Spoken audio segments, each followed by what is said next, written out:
leading with our hearts when we don't want to, showing up with love and compassion when it is so hard to not be in that place of judgment or be in that place of you should and point fingers. Mastering coming from your heart and leading with love and seeing everyone in that state is like it's a lifelong journey. It's a lot of work, and I know that you and I have both done a ton of work on this, and it's still hard even because we unless you are literally a guru or a master, and even then it's very easy to fall into judgment of others, like, oh, well, I wouldn't do it that way, or You should, and that finger pointing where because how we would do something, we make it wrong when other people don't show up that way. yep. And what that is really is, as we both know, is it's just a reflection on self. Talking about how your opinions, because that's what they are, what do they mean to you, and how do we get out of the funk of needing everyone to do it our way? I think that's a really huge question. And something that came up for us this morning is when we're leading from heart, how do we honor ourselves as well as others? Yeah, that's a really tough one. It's placing that judgment back on ourselves because that's what we're doing. Ultimately, when we're judging other people, we're seeing it through our eyes, and it's something that we've either done in the past or something that we would have never done. And we don't understand why that person either hasn't learned that lesson or why they're not willing to learn that lesson.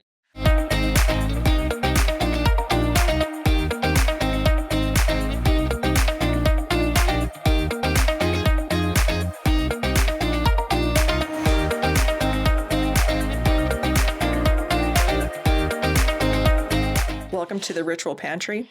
I'm Heather. And I'm Steph, and man alive, do we have a lot to talk about. It's been a pretty funny morning.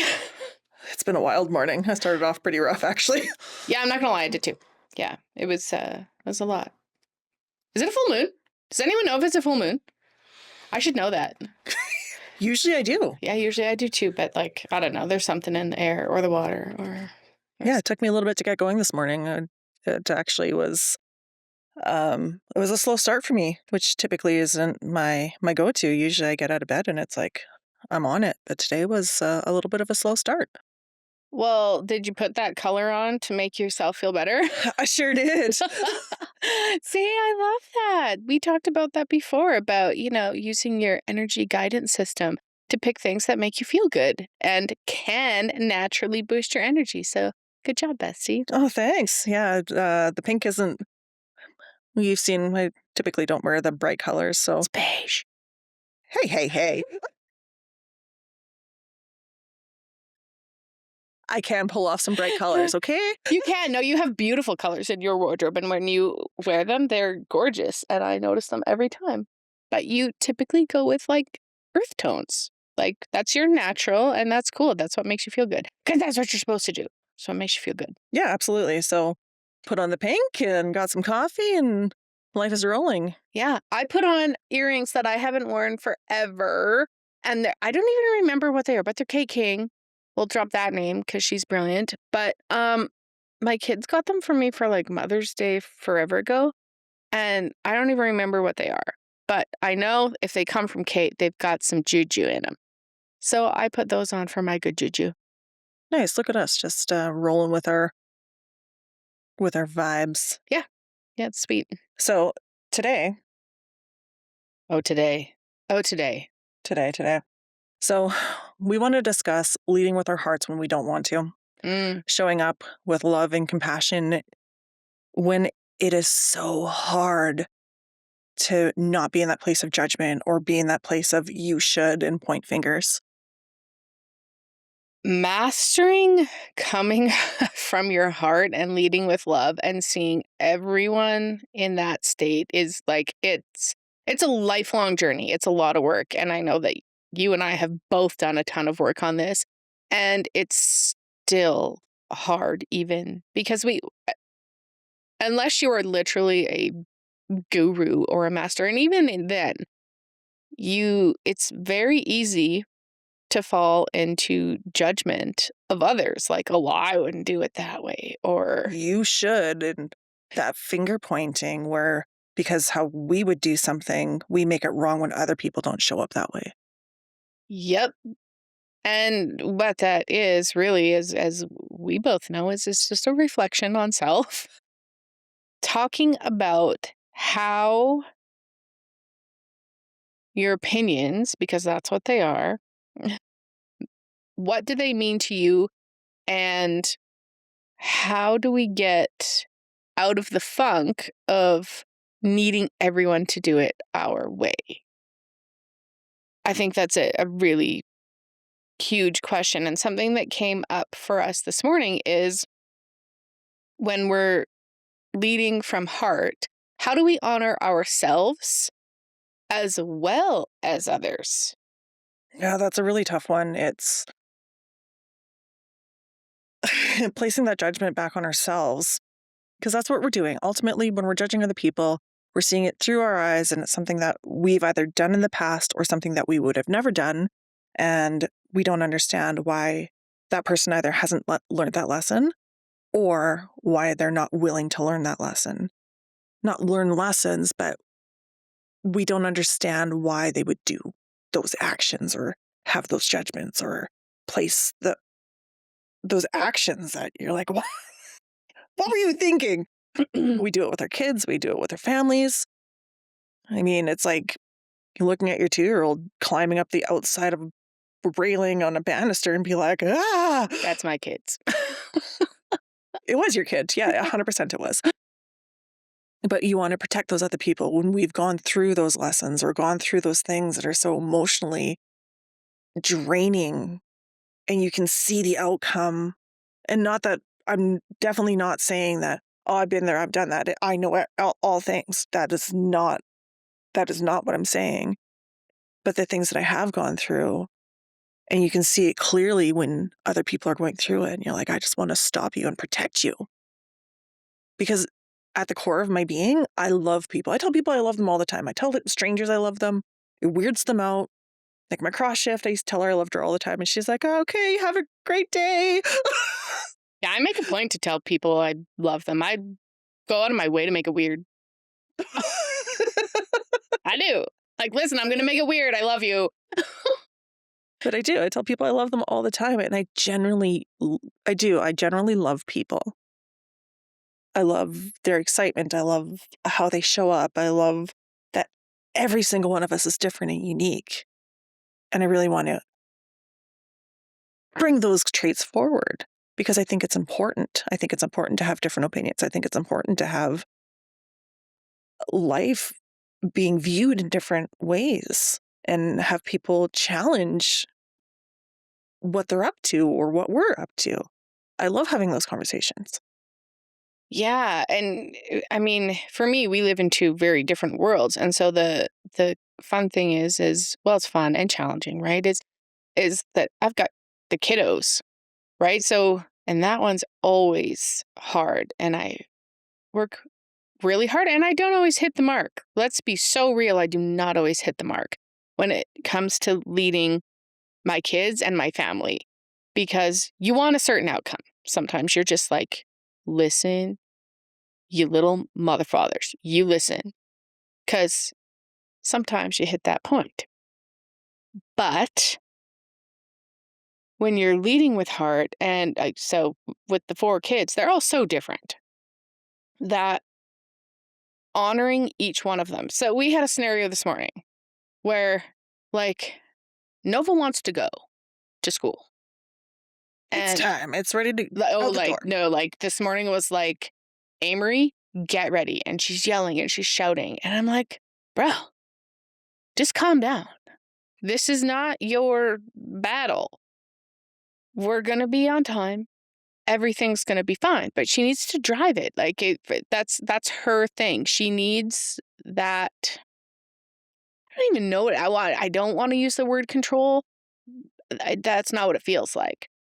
So in these moments, leading them when they're both yelling back and forth at each other, like one doesn't want to be responsible for his time because apparently he doesn't think he should have to be. And the other one's like, let's go. And Jasper's just there playing hockey and lacrosse in a hockey helmet doing his thing. And so leading them, those three, to get out the door at the same time, it has to come from her. And sometimes it doesn't. Sometimes just like, get the fart out the door, man. Get out. But, this morning I reined it in and I was like, man, listen, you don't need to drive this. You could get out of bed. You got upstairs at 7:58. Like, exactly. Because I looked at the clock and was like, are you going to have breakfast or what? And, I mean, Amory was up, but he was dicking around, doing Amory stuff. But we all got out. And I was like, listen, man, you got to not be so janky in the morning. Like, what do you want your whole day to be like this? Because that's the thing. So, but then that comes back to judgment, where that works for him. That's his personality.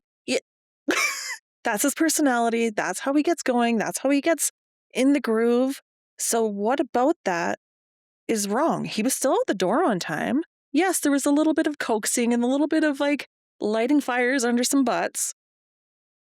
But how do you lead people and not place that judgment? That's the question we're talking about, because that literally comes back to how do you honor the other people and yourself at the same time as being the leader. So in that moment, yeah, I stayed pretty calm and told Nova to just like simmer. But she was cranked up this morning. But that affects everyone else, right? So being the leader in that moment is, I mean, like, from my perspective, I handled it well. Like, there was no screaming and yelling in the car. But they obviously have a different perspective, which I'm not going to ask them right now. They're 'Cause also at children. school. They're Yeah. they're also children, and they need that leadership. Yeah. So honoring them, which I think I did a pretty decent job of, and that leadership with the kids. So that's one thing. But the judgment piece, that's a tough one, because I'm guilty. But that's all of us. I mean, there's days where you're like, Heather, what were you thinking? What were you doing? What were you doing in that moment? Right? It's just because it's not our way doesn't mean it's wrong. Speak for yourself. Just kidding. No, you're right. Yeah, it's true. I mean, if you take you and me, for example, we have very different approaches. I like that linear approach, and you like the go with the flow approach. Going with the flow? We had this discussion this morning. Going with the flow doesn't work for me. That's true. That's why you hate working with me. No, I love working with you, but it frustrates me sometimes, and I have to kind of rein that in to be like, okay, just because it's not done the way that I want it to be done doesn't mean that it's wrong. It's a different approach. So it comes to compromise, not always easy, and looking at that other person, but still honoring what I need. And how do we do this? Well, when you and I work together, I show up and I have all of our recipes. Like Steph and I used to, so prime example, we used to do Christmas boxes together. We had 100 pieces in there, about that. It was a lot. Did a whole bunch of different cookies, presented it beautifully, and one box, and you had all your Christmas baking done for the year. And it was all lots of love, lots of heart went into it. However, Steph would show up and she'd be like, all right, I guess we have these ingredients, let's make these cookies. Where me, I showed up and I had all our recipes printed out, what we were doing, how many we were making. That, when we switched to that system, worked so well. But it was a matter of honoring what I needed, but also honoring what you needed. And guiding me. Well, it wasn't even a matter of guiding you. It was like, hey, this is what I need. So, and you could do whatever you wanted to in that moment, where I had a very linear approach, and you're like, yeah, sure, whip shortbread sounds great to me today. Let's do it. Yeah, but we had a system, right? So you did lead me, and that's a really great example because you did come with those things and it worked extremely well. I remember this because we were so efficient Oh, that yeah. we made a boatload of cookies in a Like short amount of it was long days. It was we long were days. It was long days, but that system that you created for us actually really worked very well. Don't thank you. don't discount that. I'm not going to discount it. Yeah. We're going to honor it. So for me, I also work in a corporate environment. So I don't always know the people on that level. Like, you're my best friend. I've worked with you in the past. Well, not work, but we went to school together. We've done projects together. We've led cooking classes together. So I know you. I know you at the heart of who you are at your soul level. There's people I work with that I don't. Like, for instance, I was working with somebody this week who was on the other shift, and I didn't know anything about him. And he had a very different approach to how I would do things. So, in order for me to honor myself and to honor him, it took a little bit to get in that groove. But with the experience that I've had over the years and understanding, it comes back to understanding who I am and how I can show up. And that is the key. Knowing who I am helps me navigate how other people show up. Because not everybody wants to deep dive into themselves. Not everybody knows who they are, and that's okay. We're never going to have that. It's a perfect world to be like, yeah, everybody knows exactly who they are and what makes them tick. And I'm not gonna say anything.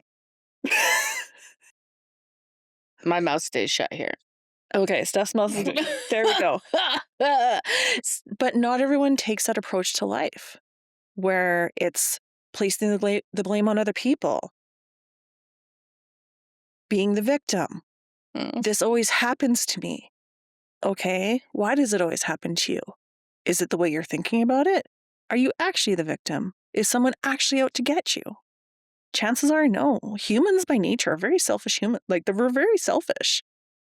We rarely think about other people and how they're showing up or how our actions are going to affect other people.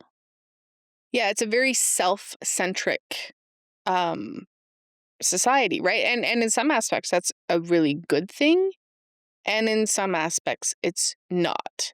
So that awareness of pleasing versus serving, that I think is a really important thing. And you sort of touched on it, and I'd like you to elaborate, and I'm happy to elaborate on it also.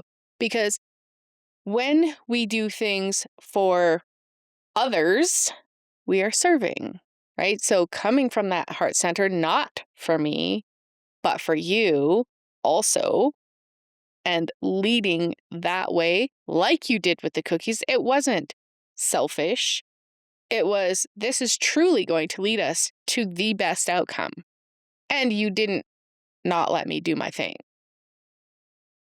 But it would have been a very different approach and if I came in and said, absolutely, Steph, no, we're doing this many dozen of this cookie and that's it. You can't go outside your bound. Like, no, you can't do what you want to do. This is our process.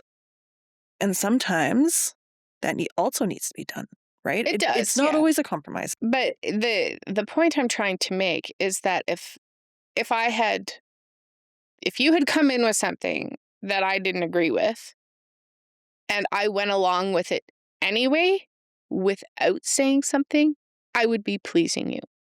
And that's my energy, right? It's a pleasing energy, which makes me the victim of my own self. You haven't done anything to me. Heather's being bossy. She's telling me what to do, right? That's where that mindset comes in. Exactly. And then life is happening to me. And oh, there's so much in here. This is loaded. But Unpack it. pleasing leads to resentment, right? That's It's every single time.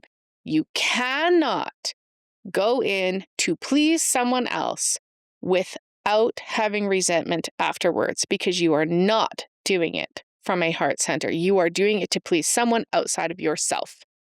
So that does not work. So when you are the heart-led leader and you actually are in alignment, it's okay to hear others and where they're at, and it's okay to explain why, and they're probably going to have some feedback. And you, pardon me, you can, again, I'm just going back to, you can still honor yourself and others when it's coming from service, not trying to please. Does that make sense? It does. But I think those two phrases are so tightly combined that we often collapse them into one. Absolutely. It's hard to discern the difference, right? They are so close. And it's so easy to fall into the victim mindset, as you were saying, in terms of like, oh, well, I have to do this. I have to do this because someone else said so. And I think that this goes into so many areas of your life, so many that you don't even realize it, because it's literally a default pattern in everybody. Well, if we look at our families, so outside of work, outside of friendships, if we go to our parents and our siblings, no matter what's happening in my world, no matter how much work I've done, those, I'm going to call them triggers, are so evident because it has been programmed in us since we were little on how to react to our family, because we're expecting that outcome instead of coming from heart. We're expecting, oh yeah, they're going to show up and they're going to do it this way. And My brother contacted me last week, and he was so freaking excited about a job interview. And it's at Sate. So I was like, yeah, bro, he's describing it to me. And I'm like, yeah, this is like brilliant. And then he says to me, well, I don't know. Even if they offer it to me, I don't think I'll take it. And I'm like, back the bus up. Like, why? And he gives this laundry list of reasons that are all valid. So I just like worked on pumping him up about this, because this would be like so amazing and he would be so good at it. yeah, he'd be a great teacher. So he went for the interview yesterday and he was so jazzed about it. Like, so jazzed. And it just makes me think about, why can't we be happy for other people when something wicked is happening? Oh, I love pumping people up. Like, Right? It's just like, it feels so good. And we talked for like an hour while he sat in his driveway, and I was just like, you're gonna get it. This is so great. Everything was amazing. And he just feels so good about it, as opposed to coming from, I mean, I guess that's a judgment. That's a positive judgment. It's still, but it's a celebration, instead of coming from the default pattern of, oh, well, like, yeah, you're right. Those are very valid points. Yeah, you shouldn't do that. yeah, like, oh, well, it's a really far drive, or bringing up all the negative things that I'm sure I know he thought about, because that's the default, is to think about bad stuff, measure the gap of negative instead of measuring the gap with positivity. So it was just really cool, because it did make me think, like, about hiccups, sorry. The default pattern of pointing out what's wrong. So how do you switch into always, no matter what, looking at life that everything happens for a reason and a purpose, and it serves me. Well, it's not necessarily everything happens for a reason, but I'm a firm believer that the way that we show up in life, it happens to us, right? We can take the same situation Carry on. and look at it from two different lenses. I have two lenses on that. Is to you, for you. So life happening to you keeps you firmly in the seat of the victim.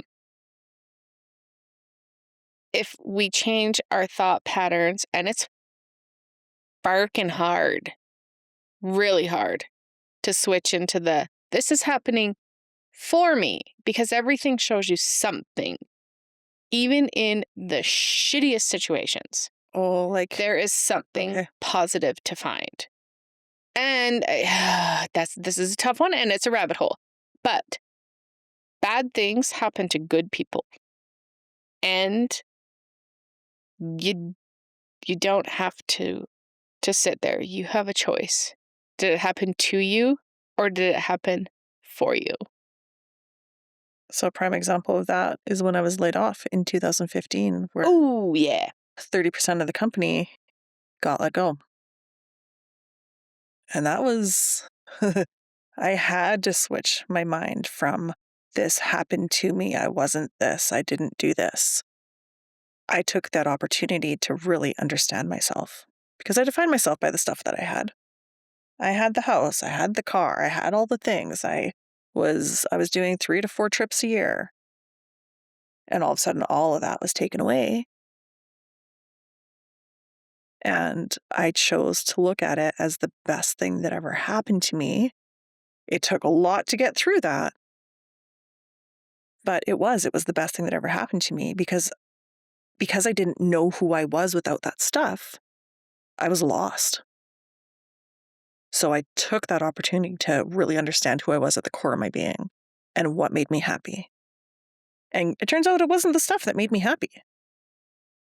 What makes me happy is showing up and loving people, showing up and supporting people when they need it, showing up and having these conversations that allow people to see it from a different lens.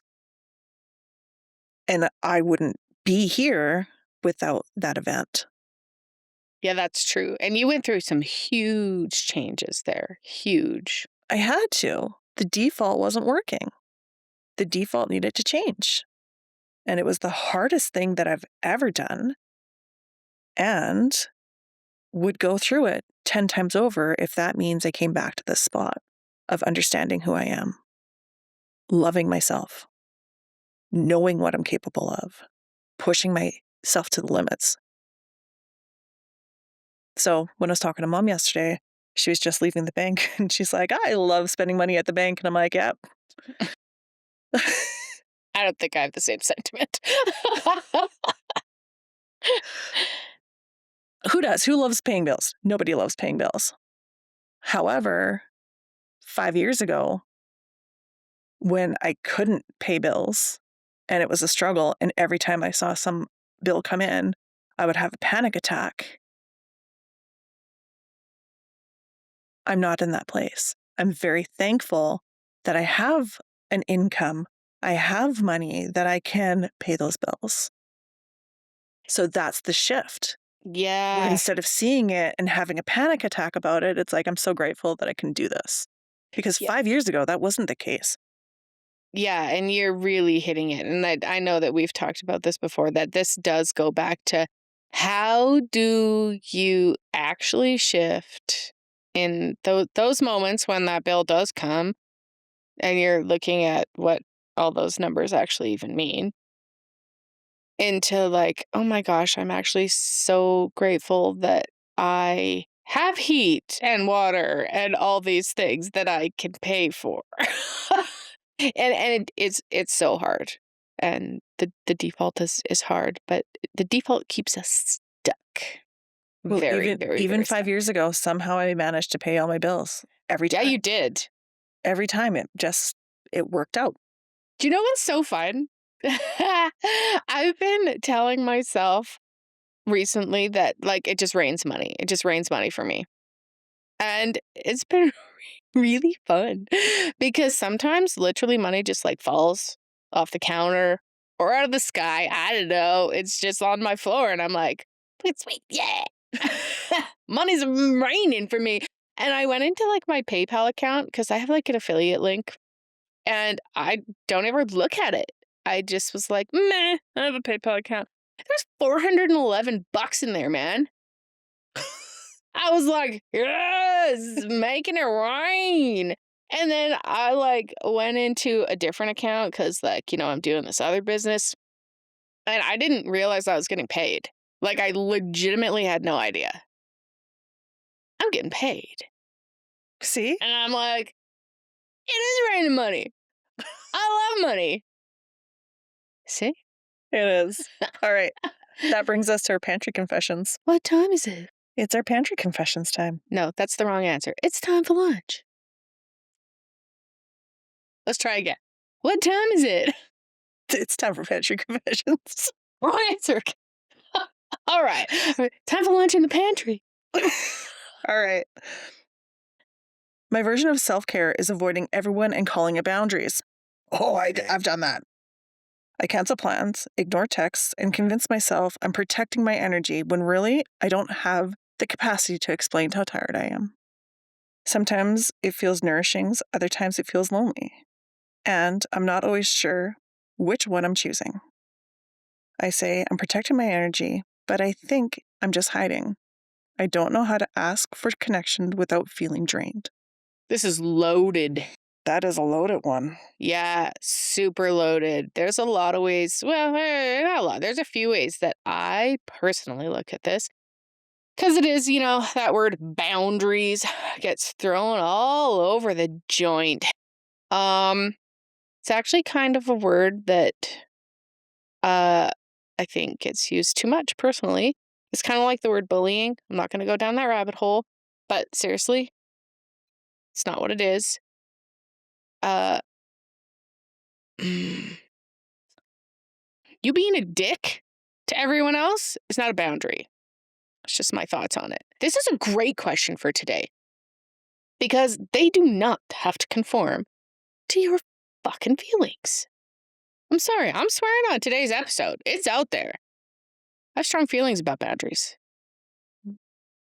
Where is it a boundary or is it avoidance? It's avoidance. So, what is a boundary? Bullshit. No. Wrong answer. Okay. See, so for me, I'm just again, I'm going to call it something different. It's standards.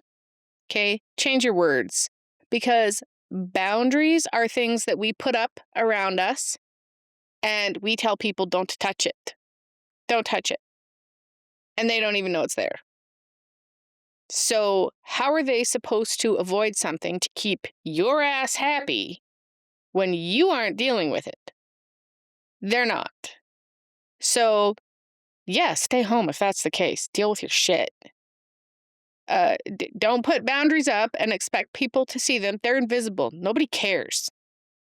That's the truth. Nobody cares. Deal with your shit.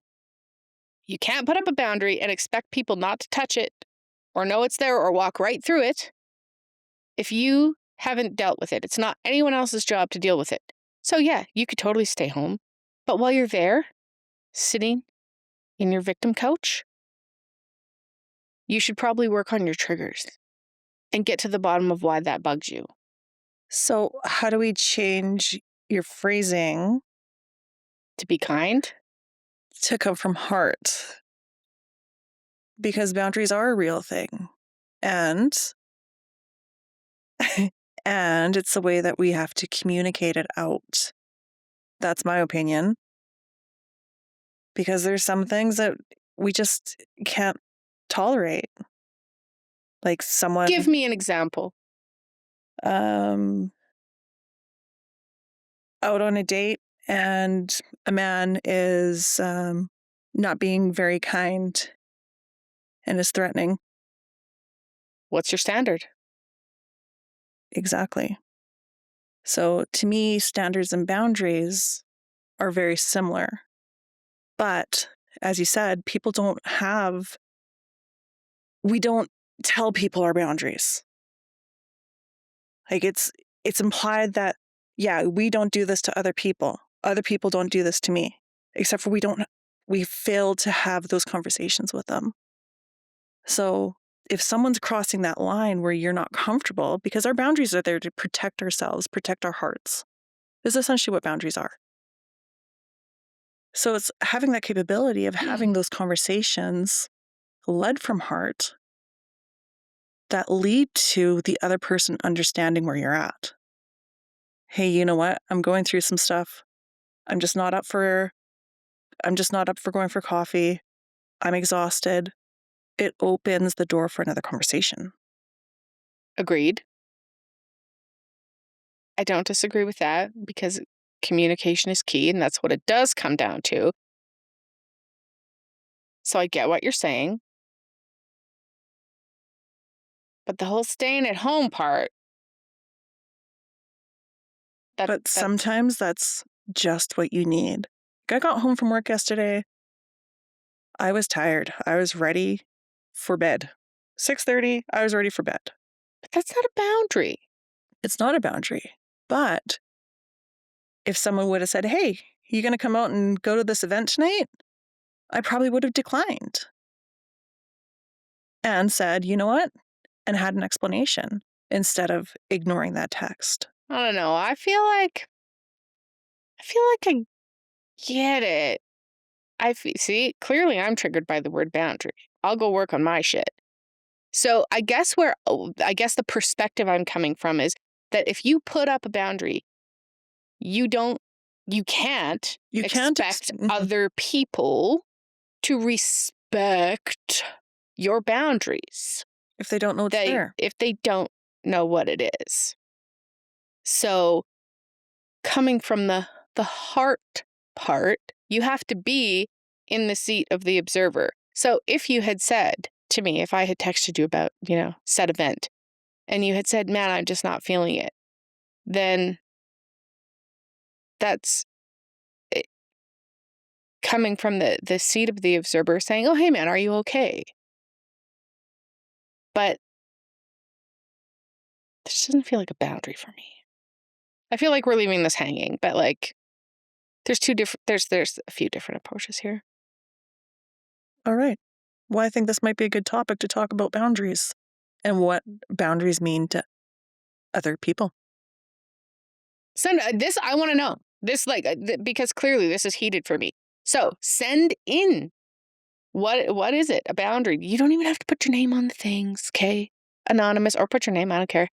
Uh, what does it mean to you? We want to be able to have these conversations and understand different perspectives. That's kind of the point of this. So please, please, please, please send your stuff.